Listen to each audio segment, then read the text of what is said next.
කට්ටිය ඔක්කොම ඉන්නවනේ. ආදරණීය පුතේ දුවේ ඔබ මේ වෙලාවේ වැඳපෙනවාද?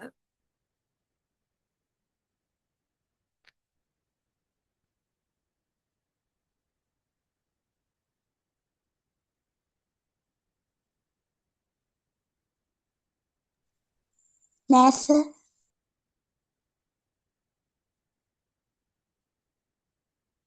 ඉන්න පොඩ්ඩක් අර ටික ඔක්කොම දාගන්න බෑනේ. හිටපු ගමන් එක එක දේවල් වෙනවා. නිම්සරාව දැම්මට පේනවා. බොහොම ස්තුතියි.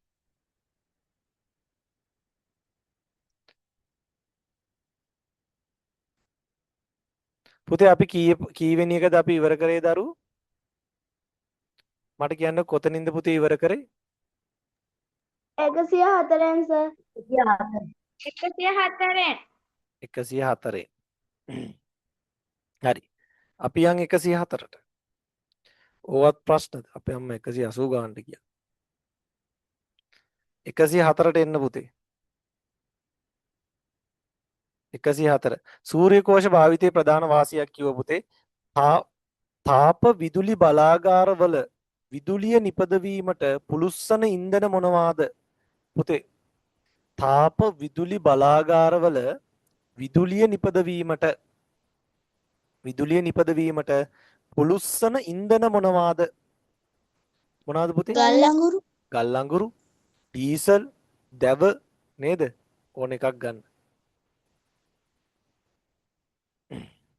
අපි යන පුතේ හතරවෙනි පාඩමට. හතරවෙනි පාඩමට. අපිට තියෙන තව පොඩි විනාඩි 25ක් විතර පුතේ ඈ. එහෙනම් අපි පුළුවන් තරම් කරමු. පුතේ ඉතුරු ටික දැන් අද කරන්න බැරි වෙන ටික තියෙනවනේ ඉතුරු වෙන ටික. ඉතුරු වෙන ටික පුතේ ඔයාලා මොකද්ද කරන්න ඕනේ? පුළුවන් නම් දැන් මේ පන්තිය වරුණාට පස්සේ 10ට විතර ඉවරනවනේ. 10ට වුණාම පස්සේ ඉතුරු ටික කියවන්න. කියවගෙන යන්න. උදේ පාන්දර පුතේ නැගිට්ටට පස්සේ පුළුවන් නම් කියවන්න. ප්‍රශ්නේ උත්තරේ කියවගෙන යන්න නිකන්. බස් එක යන ගමන් හරි කමන්නේ. පුතේ අහන්න ජලය විශ්ව ද්‍රාවකයක්. ඇත්තටම පුතේ විශ්ව රෙද්දක් ඕනේ ද්‍රාවකයක් ලෙස හඳුන්වන්නේ ඇයි? හොඳින් හැමදේම දිය වෙන හින්දා. වෙන මගුලක් හින්දා නෙවෙයි පුතේ. හොඳට හැමදේම දිය වෙන හින්දා තමයි පුතේ විශ්ව මේ ද්‍රාවකයක් කියලා කියන්නේ. වෙනත් ඕනෑම ද්‍රව්‍යයකට වඩා වැඩි ද්‍රව්‍ය ප්‍රමාණයක් තමා තුළ දිය කර ගැනීමට ජලයට හැකියාව පවතින බවයි. හරි. ජලයේ දිය නොවන ද්‍රව්‍ය දෙකක් පොල් තෙල් භූමි තෙල්.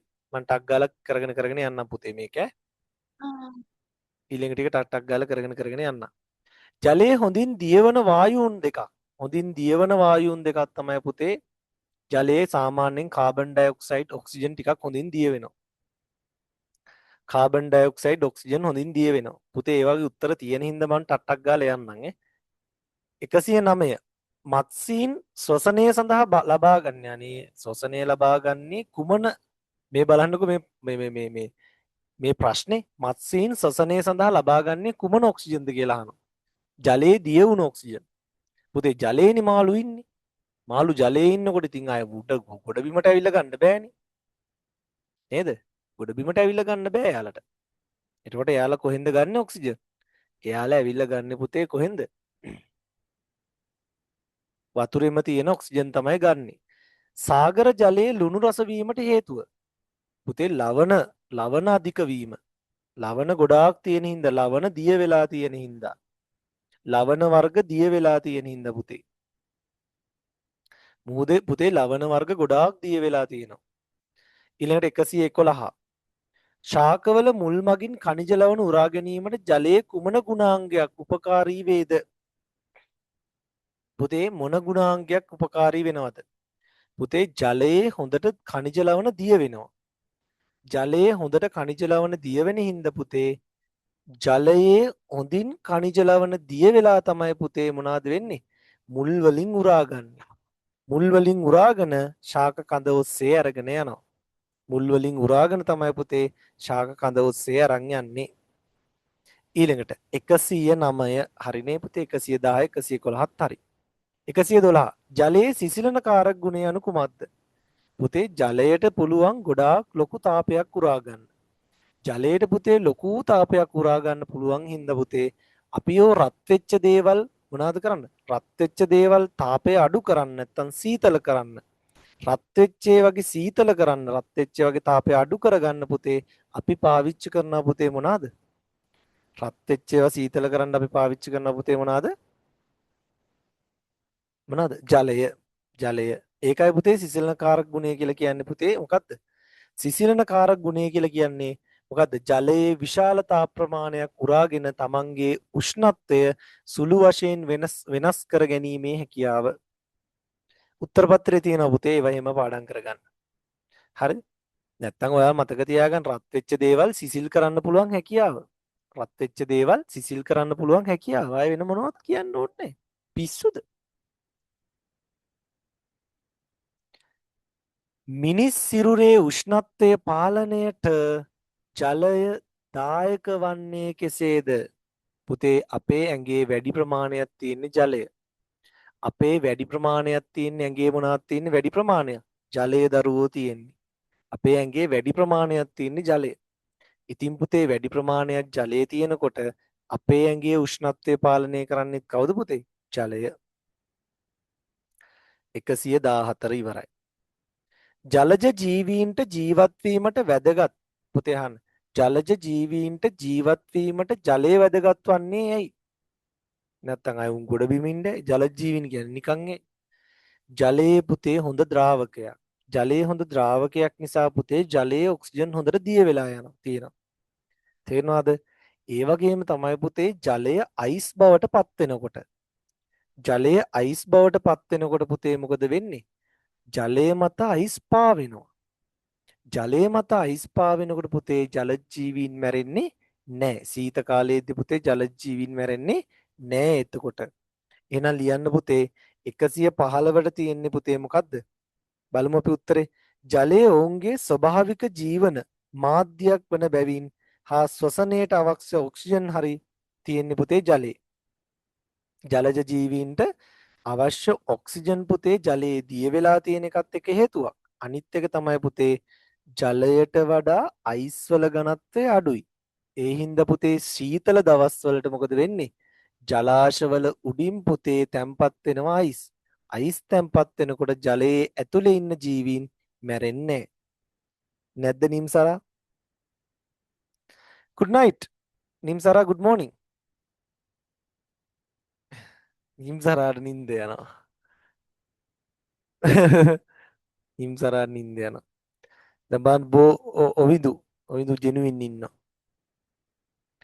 හරිද? සදේශ න ජෙනුවින් ඉන්නවා. අපි බලමු කවුද ජෙනුවින් ඉන්නේ කියලා. කොටඹේ බබා ජෙනුවින් ඉන්නවා. ප්‍රමිල ජෙනුවින් ඉන්නවා. පන්නල දරුවෝ ජෙනුවින් ඉන්නවා. ආය බෝමුල තමයි ජෙනුවින් ඉන්නේ. බෝමුල ඉන්නේ මෙහෙම. මට පේන්නේ. ඔන්න ඔහොම ඉන්නේ. බෝමුල අපේ. හරිද? සියලු සත්ත්වෝ ඉන්නවා ජෙනුවින්.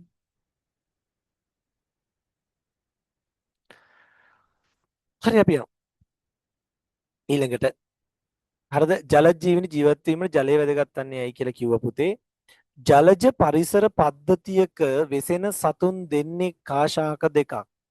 පුතේ ජලජ පරිසරවල ජීවත් වෙන සත්තු ඕන තරම් ලියන්න පුළුවන් පුතේ. මාළු, කක්කුට්ටෝ, ගෙම්බෝ ඕන එකක් ලියන්න. මට වැඩක් නැහැ. හරිද? ශාකත් ලියන්න පුතේ කැමති එකක්. මොනවාද?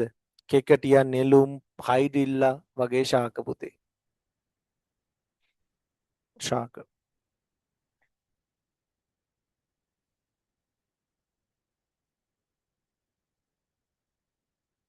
එකසිය 16 හරි 117ට එන්න පුතේ.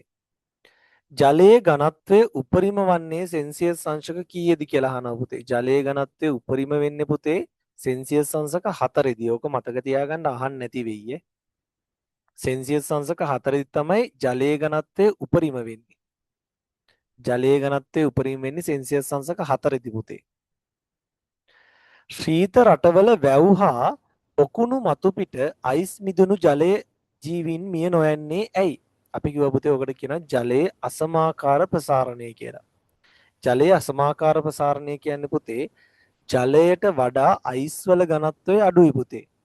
ජලයට වඩා අයිස් වල ඝනත්වය අඩු වුණොත් පුතේ මතක තියාගන්න ජලය අයිස් බවට පත් වෙනකොට ජලය මත අයිස් පාවෙනවා.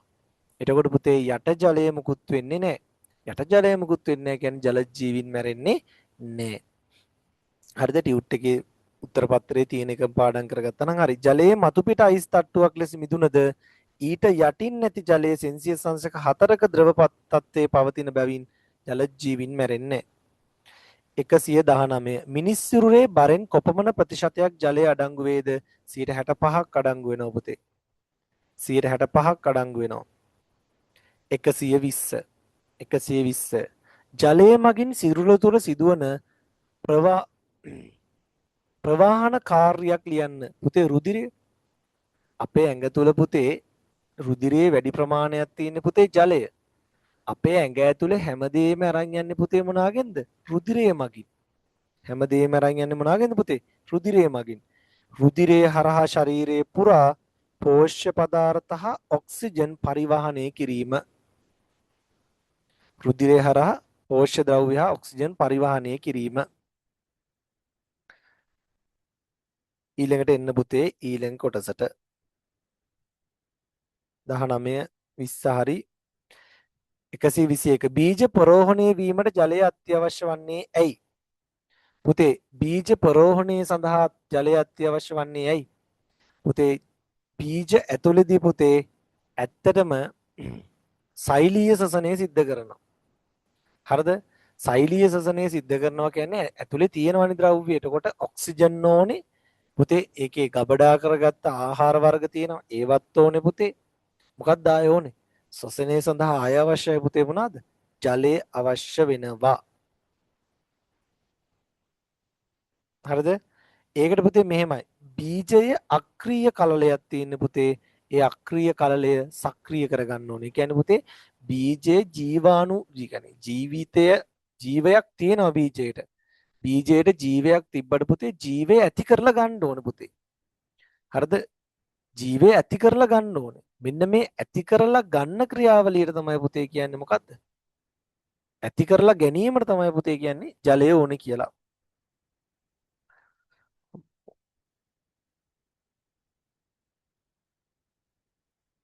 හරි? ඊට පස්සේ පුතේ අපි යනවා බීජ ප්‍රෝහණය වීමට ජලය අත්‍යවශ්‍ය වන්නේ ඇයි? හරි. ජලය අපිරිසිදු වීම. ජල දූෂණය anu කුමක්ද පුතේ? ජලයට එක එක රිද්දවල් දැම්මට පස්සේ ජලයේ දූෂණය වෙනවා පුතේ. බලමු අපි ඒක උත්තරේ මොකද්ද ලියලා තියෙන්නේ කියලා.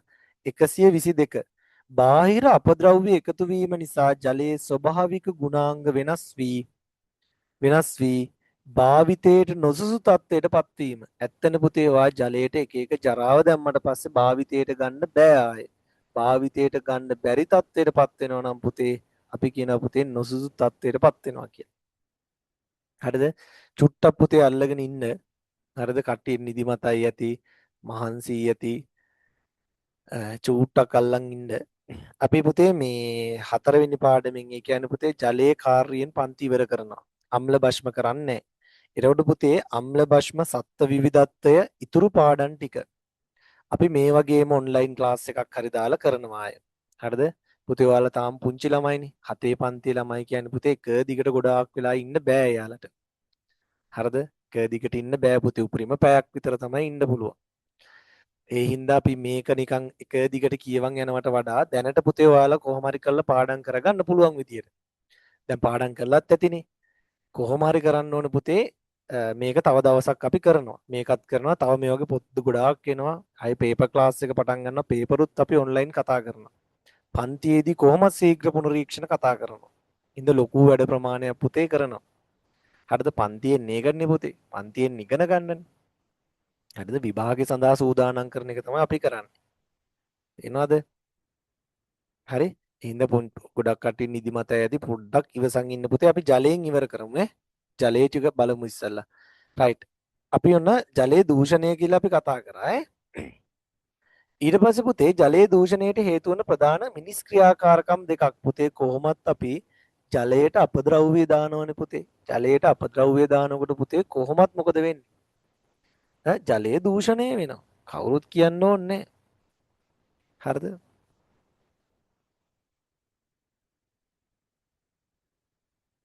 හරි. 123 හර කර්මාන්ත ශාලාවලින් අපද්‍රව්‍ය මුදා හැරීම ගෘහස්ත වැසිකිලි අපද්‍රව්‍ය ජලයට මුදා හැරීම වගේව තමයි පුතේ උත්තරේ ඉන්නේ. ඒවා තියෙන උත්තර පත්‍රය ඔයාලා ලියන්න ඕනේ නැහැ පුතේ. ඒවා බලා ගන්න කියව ගන්න. පස්සේ ලියන්න ලියලා හරි දාගන්න ඕවා දැන් වෙලාව මදිනේ. 124 හරිද? කාර්මික උතන වෙන්නේ පුතේ කාර්මික අපද්‍රව්‍ය ජලයට මුදා හැරීමෙන් සිදුවන හානිය කුමක්ද? කාර්මික අපද්‍රව්‍ය ජලයට මුදා හැරීමෙන් සිදුවන හානිය කුමක්ද කියලා අහනවා 125.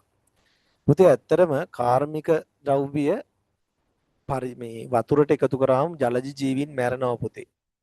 ජලයට ප්‍රයෝජනවත් කියන්නේ ජලයේ ප්‍රයෝජනයට ගන්න බැරි තරමටම දූෂණය වෙනවා පුතේ. ජලයේ ප්‍රයෝජනයට ගන්න බැරි තරමටම දූෂණය වෙනවා. හරිද? කෘෂිකර්මාන්තයේ ජලයේ දූෂණය වන්නේ කෙසේද? පුතේ අපි බෙහෙත් වර්ග ගහනවනේ කෘෂිකර්මාන්තයේදී. රසායනික ද්‍රව්‍ය දානවා, පොහොර වර්ග දානවා, පොලිබෝධනාශක පාවිච්චි කරනවා. අනේ ඉතින් ඒව පුතෙන් කොහොමත් යන්නේ කොහෙටද? ජලයට. පුතේ ජලයට ගියාට පස්සේ ජලයේ ඉන්න සත්තු මැරෙනවා නේද? එතකොට පුතේ ජලය අපවිත්‍ර වෙනවා. තේනවත් අනිත් එක පොහොර වර්ග දාද්දි පුතේ ඕවා පොහොර වර්ග හේදිලා ගිහිලා ජලාශවල එකතු වෙනවා. එතකොට සුපෝෂණය වගේ ඇති වෙනවා. කියන්නේ ඇල්ගී ගහණය වැඩි වෙලා වතුර කොළ පාට වෙනවා. රයිට් 126 පුතේ. එන්න පුතේ 126 ලෙඩ රෝග බෝ කරන ජල දූෂක කාරක මොනවාද? ලෙඩ රෝග බෝ කරන ජල දූෂක කාරක. හරිද? ලෙඩ Bacteria. නියමයි බැක්ටීරියා ඉන්නවා පුතේ ආය. Virus. වෛරස් වර්ග ඉන්නවා. හොඳයි 126 වෛරස් බැක්ටීරියා විවිධ පරපෝෂක ජීවීන් ප්‍රොටෝසෝවාවන් වගේ කට්ටිය ඉන්නව නේද පුතේ?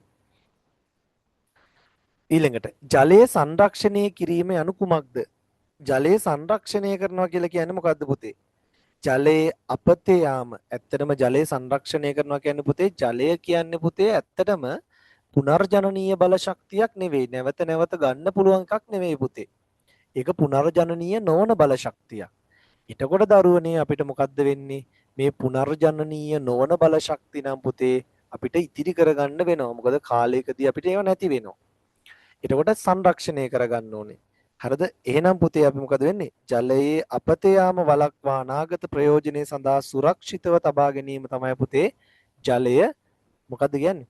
ජලය සංරක්ෂණය කරනවා කියලා කියන්නේ පුතේ.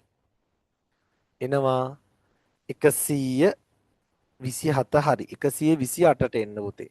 නිවසේදී ජලය ඉතිරි කර ගැනීමට කර සරල උපක්‍රමයක් කියන්න කියලා කියනවා පුතේ. නිවසේදී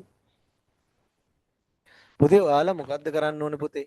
හැම වෙලාවෙම පුතේ වතුර එළියට කාන්දු වෙන තැන්වලට කරාම සම්බන්ධ කරන්න පුළුවන්. එතකොට ඒවා පුතේ දැන් টয়ලට් එකට ගිහලා පුතේ වතුර බාල්දි 20ක් විතර ගහන්න ඕනේ. එක වතුර බාල්දියෙන් දෙකෙන් පුතේ මැච් එක ගහලා ඉවර කරන්න ඕන. වතුර අපිට දාන්න හොඳ නැහැ. ඒ කියලා මේ හොදන්න නැතුන් ඉන්න හොඳ නැහැ පස්සවල්ලා නම් මනං ඈ. ඒක හොදන්න ඕනේ. අත හොදන්න ඕනේ. ඒවට පුතේ වතුර සෑහෙන්න අඩුවෙන් පාවිච්චි කරන්න. දැන් වතුර සංරක්ෂණය කරනවා කියලා টয়ලට් එකට ගිහිල්ලා පුතේ මොකද කරන්නේ? টয়ලට් එකට ගිහිල්ලා කඩදාසියකින් පීදගෙන එනවා. හරිද? වතුර හොඳ මේවා කියලා. කවුද කියා දුන්නේ? ආසික සර් කියා දුන්නේ. එහෙම නෙමෙයි මං කියන්නේ. මහා ලොකුවට වතුර අපත් දාන්න හොඳ නැහැ. සමහර කට්ටිය ගිය টয়ලට් එකට ගියපු වෙලාවෙ ඉඳන් වතුර කරාම ඇරලා තියෙනවා. ඊට වඩා ලේසි පුතේ වතුර බකට් පාවිච්චි කරන්නේ නැතුව ෂවර් පාවිච්චි කරන්න පුළුවන් টয়ලට් එකට ගියාට පස්සේ. එතකොට වතුර ඉතුරු කරගන්න පුළුවන් පුතේ. ෂවර් පාවිච්චි කරගන්න පුළුවන් අපිට. හරිද? ෂවර් එකක් ඒ කියන්නේ අර පස්ස හොදන ෂවර් තියෙන්නේ. හෑන්ඩ් ෂවර් කියලා නේ කියන්නේ ඒවට. ඒකක් පාවිච්චි කරන්න පුළුවන්. හරිද? ඒකට අත හොදන්න ඕනෙත් නැහැනේ. අත හොදන්න අමුතුවෙන් වතුර යන්නෙත් නැහැ එතකොට. හරිද? ඊට පස්සේ බත් කෑම කෑවට පස්සේ පුතේ කරාමේ අරගෙන පුතේ අත හොදන්න නැතුව කරාමේ අරලා ඉස්සලා අත හොදන් ඊට සබන් ගාලා ආයෙ කරාමේ අරලා අන්න එහෙම තමයි පුතේ කරන්නේ. හරිද? එහෙම වතුර අපතේ දාන්න නැති වෙන්න වැඩ ටික කරන්න කියලා තමයි කියන්නේ. ඔය හිතලා ලියන්න පුළුවන් ප්‍රශ්න පුතේ. හරි. වැසි ජලය රැස් කර ගැනීමට පුතේ අහන්න. වැසි ජලය රැස් කර ප්‍රයෝජනයට ගත හැකි ක්‍රමයක් පුතේ. අර වර්ෂා ජලය පුතේ අපිට පුළුවන් වැසි ටැංකියක් ගහන්න. වැසි ටැංකියක් හරි භාජනයක් හරි ඉස්සරහට තියලා නැත්තම් ගොඩක් කට්ටියකෝ ගෙවල් වල පීලි තියෙන්නේ වැහි පීලි. වැහි පීලි වලින් එන වතුර ටික බැරල් එකකට එකතු කර ගන්නවා පුතේ. එහෙම කළා වැහි ජලය අපිට එකතු කර ගන්න පුළුවන් පුතේ. 130. ලෝක ජල දිනේ යෙදෙන්නේ කවද්ද? ඕනනම් අහන්නේ පුතේ මාර්තු 22. මාර්තු 22. 131. වැසි භූගත ජලය අපිරිසිදු වීමට ප්‍රධාන හේතුව පුතේ. ඔන්න බලන්නකො පුතේ භූගත ජලය කියන්නේ පොළොවේ යට තියෙන ජලය පුතේ. පොළොවේ යට තියෙන ජලය පුතේ අපවිත්‍ර වෙන්න පුළුවන් එක හේතුවක් තමයි පුතේ ටොයිලට් එකක් තියෙනවා කියලා හිතන්නකෝ. ටොයිලට් වලවල්. ඉතින් ටොයිලට් වලවල් වලින් පුතේ උරණ ජලය පුතේ පොළොවට නියන්නේ. එතකොට ඒව ගිහිල්ලා කොහෙටද රැඳෙන්නේ? භූගත ජලයේ. භූගත ජලයට පුතේ ඒව එකතු වෙනවා. එතකොට ඔයාගේ ගෙදර ළඟම පුතේ ඔයාගේ ලිඳ ළඟම පුතේ ටොයිලට් වල ආරලා තිබ්බොත් මොකද වෙන්නේ? නේද? ගෙදර ළඟම පුතේ මේ ටොයිලට් වල තිබ්බොත් එහෙම අන්න පුතේ ටොයිලට් වලින් පුතේ අර ජරා ඔක්කොම කාන්දු වෙනව කොහෙටද? ලිඳට. නේද?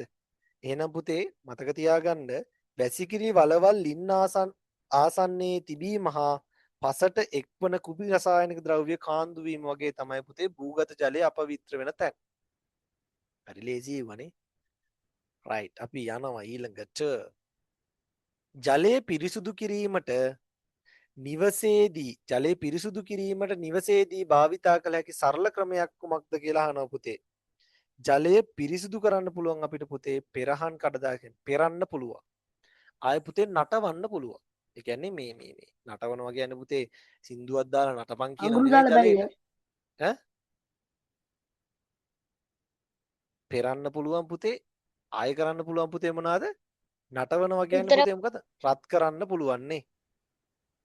උතුරු වානිවා ගැනීම. අන්න හරි ඒක තමයි රත් කරන්න පුළුවන් උතුරවා නිමා ගන්න පුළුවන්.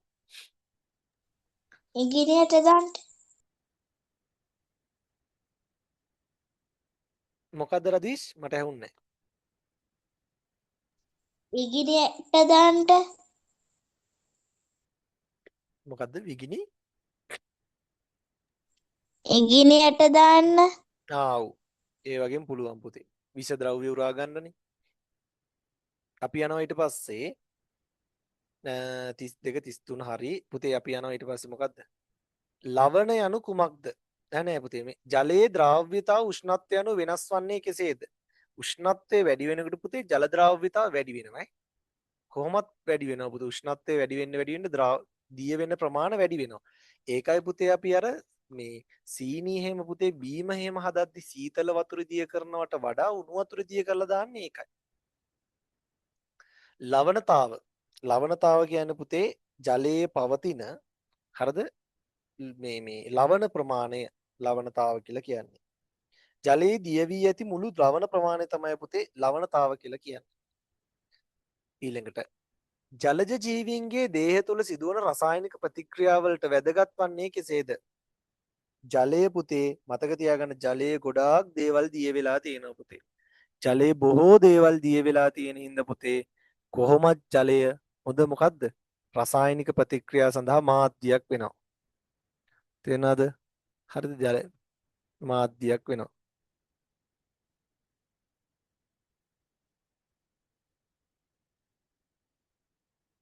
හරි ඊළඟට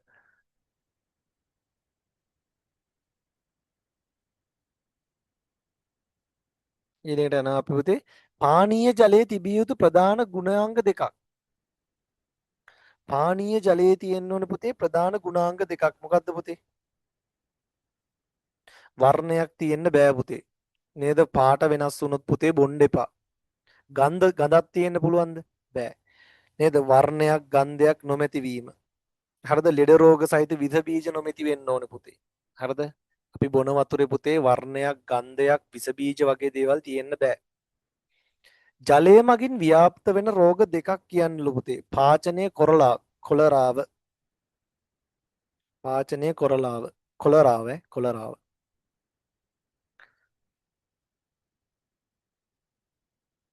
ඊළඟට ජල කලාමයකින් ජලය අපත යාම වැළැක්වීමට කළ හැක්කේ කුමක්ද?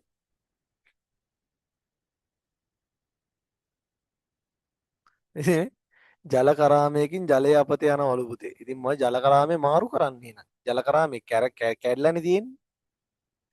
ජල කරාමේ කැඩලා ඉඳන්නේ ජලය හැම වෙලාවෙම වැටෙන්නේ ඉතින්. එතකොට ඉතින් ජල කරාමේ මාරු කරන්න තියෙන්නේ වෙන මොනා කරන්නද? ශාක පත්‍ර වලින් ජලය වාෂ්ප වී යාමේ ක්‍රියාවලිය හඳුන්වන්නේ කුමන නමකින්ද? උත්ස්වේදනය. උත්ස්වේදනය. අපි කලිමුත් ඒක නම් කිව්වනේ උත්ස්වේදනය කියන්නේ මොකක්ද කියලා. පුතේ ජල චක්‍රය කියන්නේ මොකක්ද කියලා අහනවා පුතේ. ජල චක්‍රය කියලා කියන්නේ පුතේ සූර්යාලෝකයේ හින්දා පුතේ සූර්යාලෝකයේ හින්දා පොළවේ තියෙන ඒ කියන්නේ රත් වෙනවනේ පුතේ පොළව. පොළව රත් වෙද්දි පුතේ පොළවෙන් වැව් වලින් අපේ ඇඟෙන් පුතේ මොකද වෙන්නේ? ජලය වාෂ්ප වෙනවා. ජලය වාෂ්ප වෙලා ගිහිල්ලා පුතේ මේ භූමියේ තියෙන වතුර ටික ඒ කියන්නේ පෘථුවියේ තියෙන වතුර ටික මොකද වෙන්නේ? වාෂ්ප වෙලා යනවා අහසට. අහසට යද්දි පුතේ නැවත සීතල වෙලා වලාකුළු හැදෙනවා. ඝනීභවන වෙලා පුතේ මොනවද වෙන්නේ? වලාකුළු හැදෙනවා. වලාකුළු හැදිලා පුතේ ඒවා සුළඟ මගින් එක තැනකින් ඉඳන් තවත් තැනකට ගහගෙන ගිහිල්ලා නැවතත් පුතේ මොකද වෙන්නේ? අර උණුසුම් මුනේ ගමන් පුතේ මොකද වෙන්නේ? ඒවා එකපාරම වැස්ස විදියට කඩා වැටෙනවා. ආය යන්න ඕ විදියටම ක්‍රියාවලිය වටේට සිද්ධ වීම තමයි අපි කියන්නේ ජල චක්‍රය කියලා. තේරුණාද? ජල චක්‍රය කියලා කියන්නේ පුතේ ඒකට. හරි. පුතේ හැමෝම ඉන්නවද? හැමෝම පුතේ වීඩියෝ කැමරා ඔන් කරගන්න බලන්න. මට කට්ටිය පේන්නේ නැහැ දැන්. හරිද? මං කිව්වා නේද පුතේ අද නිල්දන් දහින්න දරුවන්ට කිව්වා මම මතකයිද දන්නේ නැහැ ප්‍රමිලාට එහෙම කිව්වා. එක දවසින් ඉවර කරන්න බෑ ප්‍රශ්න 280ක් කියලා මං කිව්වනේ. මං කිව්වා. අපි හිතන විදිහට 200ක් කරන්න බෑ කියලා. හරිද? අපිට දවස් දෙකක් දාගන්නත් බැරි වුණා වැඩේට. හරිද? නමුත් පුතේ මේ ටියුට් එක මෙහෙම ඉවර නෑ පුතේ. දැන් අද ඕක ඉවර කරා පුතේ භාගයක්. අපි තව දවසක් විභාග ඉවර වෙලා හරි පුතේ තව දවසක් දාගෙන පුතේ මේ විදිහටම තව පැය දෙකක් විතර නම් ඉතුරු ටික කරනවා. තේරෙනවද? ගොඩක් වෙලාවට පුතේ මම දෙවෙනි වාරෙදි පටන් ගත්තට පස්සේ ඔයාලට කියන්නම්. හරිද? දැනට අපි පුතේ නවත්තව කීයෙන්ද? 140න් ප්‍රශ්න 140ක් කරා ඇති ඈ 140ක් කරා කියන්නේ හොඳයි. 140ක් කරා කියන්නේ හැබැයි තවත් 140කට කිට්ටු වෙන්න තියෙනවා පුතේ. තවත් 140ක් තියෙනවා. තව පැය දෙකක් විතර යනවා එතකොට. 280ක් තියෙනවනේ ප්‍රශ්න. හැමෝම හොඳට ඉන්න ඇති. සමහරක් කට්ටිය පුතේ වීඩියෝ කැමරා ඕෆ් කරලා නිදා ගන්න ඇති. මොනා කරත් පුතේ අද මේක හොඳට කියවගෙන දැන් මේ තේ එකක් හරි බීලා පුතේ උදේ පාන්දර හරි නැගිටලා ආයෙත් පුතේ මොකද්ද කරන්න ඕනේ? උදේ පාන්දර හරි නැගිටලා මේ වැඩේ ආයෙත් කරන්න ඕනේ. මතක තියාගන්න. උදේ පාන්දර නැගිටලා හරි ආයෙත් මේව කරන්න ඕනේ. හෙට කොහොම හරි පුතේ විභාගේ හොඳට ලියන්න ඕනේ. විභාගේ බය වෙන්න එපා පුතේ. විභාගේ ලකුණු අඩු වුණා කියලා ප්‍රශ්නයක් වෙන්නේ නැහැ. ඒව ගැන හිතන්න එපා. හරිද? හොඳට ලියන්න. විභාගේ හොඳට ලියන්න කොපි කරන්න නැතුව හොඳට ලියන්න විභාගේ. ඒ ඇති. අය ලකුණු අඩු වුණා කියලා මේ ඉගෙන ගන්න බෑ. එහෙම කියලා ගන්නෑ. ඒ වෙලාවට පුතේ ඔයා දන්න ප්‍රශ්න ආවොත් එහෙම ඒ ඔයාගේ වාසනාව. නේද? දන්න ප්‍රශ්න ආවොත් ලියන්න. දන්නේ නැති ප්‍රශ්න ආවොත් නිකන් ඉන්න. ප්‍රශ්නයක් වෙන්නේ. ඒ ගැන හිතන්න එපා. කොහොමත් පුතේ අපි ඊළඟ දවස් ඉඳන් පුතේ ආය වැඩ කරන්න පටන් ගත්තම අපි දැන් තුන්වෙනි වාරේ පටන් ගන්න තුන්වෙනි වාරේ පටන් ගන්න නැහැ. දෙවෙනි වාරේ තවත් පාඩම් තියෙනවානේ. එතකොට පුතේ හැමදාම වගේ අපි පේපර් එකක් එහෙම කරලා ඒ වැඩ ටික ආයෙත් කරන්න පටන් ගන්නවා. ඉඳන් හෙට තියෙන විභාගේ හොඳට ලියන්න. ඒ ගැන බය වෙන්න එපා. තේරුණාද හැමෝටම? හැමෝටම තේරුණා කියලා මට කියන්න හැමෝම මේ මයික් එක ඔන් කරලා මං කියපු දේවල් තේරුණා කියලා. තේරුණා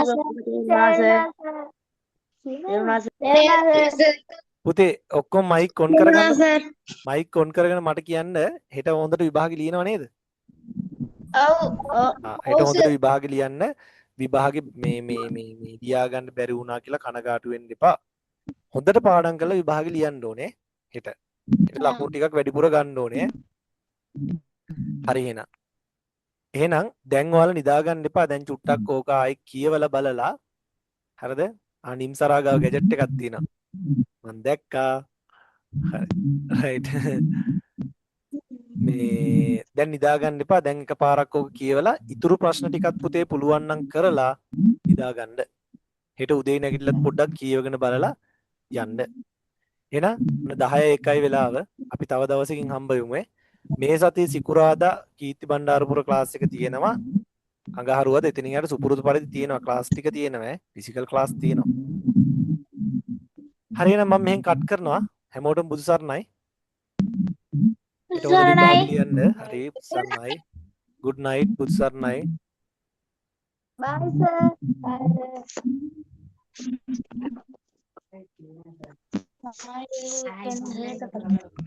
good night කෙහෙම මලක්. good night කෙහෙම ලක්ලු කවුද? කවුද ඒ කිව්වේ? ප්‍රමිලා නේද? කිව්වේ ප්‍රමිලා නේද? ප්‍රමිල Sir. good night බුසන්නයි. Good night, sir.